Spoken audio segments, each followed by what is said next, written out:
Sino nga ba sa mga humarap sa dual challenge ang nakakuha ng mas maikling oras at matagumpay na napaglabanan ang kanyang karapatan na manatili sa loob ng bahay ni Kuya? Mark at Yamyam. Tumayo kayo sa likod ng inyong mga maleta dahil isa sa inyo ay dediretso na sa labas ng bahay ni Kuya.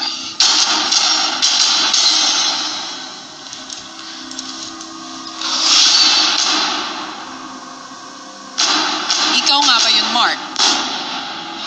Naging alanganin na nga ba ang pananatili mo sa bahay tulad ng pag-alangan mo sa desisyon na hamunin ang iyong kapwa housemate? O nabigay mo na ba ang lahat para ipaglaban ang iyong pangarap? O baka naman ikaw, Yamyam? Aapaw kaya ang luha mo kapag nalaman mong ikaw ang kailangan ng lumabas ng bahay tulad ng maluha mong pagpili ng hahamuning housemate? O lalabas kaya ang tears of joy dahil may aangat mo na ang iyong bandila sa flagpole? Ang pangalan na aking babanggitin ay ang nagwagi sa dual challenge. Congratulations dahil napatunayan mo na ikaw ang karapat-dapat manatili sa bahay ni Kuya.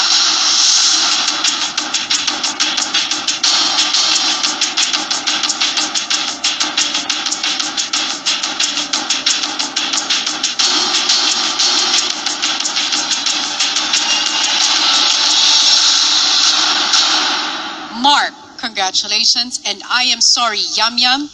Hindi ka nakarapat. Dapat pang manatili sa bahay. Magpaalam ka na sa iyong mga kasama.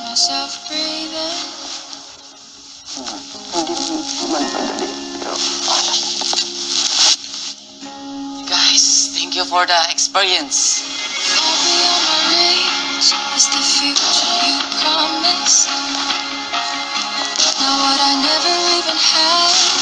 I have every reason to miss, and I don't know where I could find strength to let you go when the only love I've come to know packed his bags and left me alone.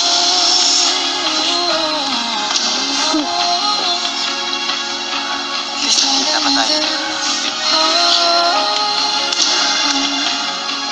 So before it's too late, I'll take a step away. I know you won't make me go rushing back to you, and I'll just forget that you're mine. How do you go from making one your home and then just letting it all go? Let me take it in before it's Thank you for experience. Thank you for all. Yamyam, Kuya, pumasok ka na ng confession.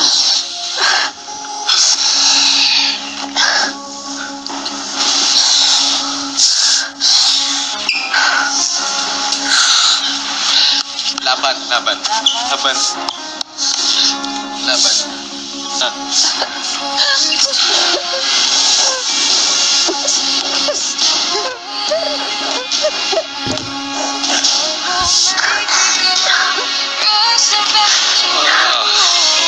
I will make you outside.